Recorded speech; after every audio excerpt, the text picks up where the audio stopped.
آقا سلام خوبی؟ ببین من و دوست پسرم الان میایم اینجا، شما این پوله رو بگیر، اینم بگیر، آروم بریز تو غذاش نفهما. منم اینجا ندیدی خب؟ خوشگل قرن 21 دیگه کسی پول بای دانویس نمیده که. بیا چی بهت یاد بدم تا آخر هفته بیاد بگیرده. راست میگی؟ بیا بریم. ببین دختر جون، پسرا با اینجاشون فکر میکنن. بی با این سردست قلبگاه یه کوبیده خوشمزه بهت یاد بدم، خواستگارا برات صف بکشن. این سردستا تا دیروز داشتن غذا میخوردن. خبر نداشتن فردا ما میخوایم اینا رو بخوریم. گوشت کباب باید تازه باشه.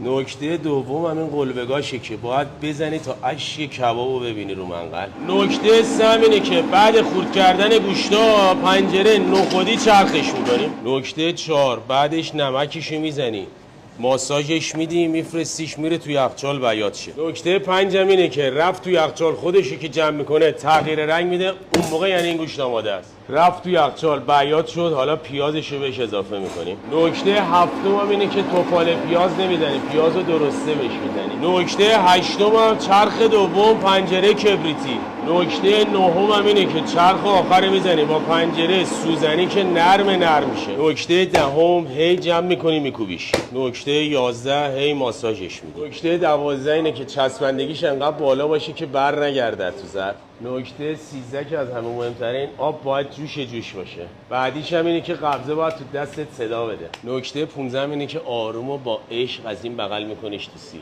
از اون بالا بر نداری بزنی تو سیخا. قبلیو زدیم، قبضه رو بردیم پایین، الان پنجه رو میزنیم تا خوشگلش کنیم. این انگوشت میفرستیم مرخصی استراحت کنه. با اینا گوشت میدیم میاد پایین، با این حالت چی میدی با این خوشگلش میکنه. نکته بعدیش هم اینه که غذا رو باید با عشق درست کنی، نه یه غذا درست کنی یه هفته به جون بچه مردم قور بزنی. اشک کباب نگاه، اشک کبابو که میگفتم همینو میگفتم. حالا نکته آخریش هم بگم ناراحت نمیشی؟ نه بابا.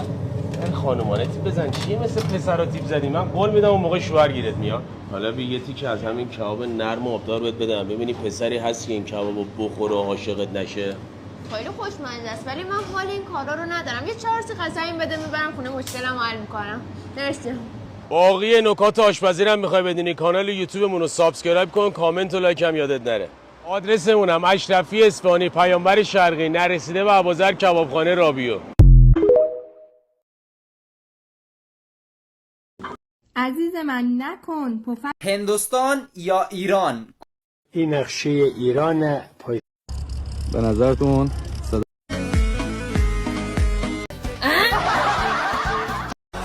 منم غلام هست. منم غلام هست. با همین خونه به نظرتون میشه این غذا رو جایگزین خودم هم باورم نمیشد نتیجهش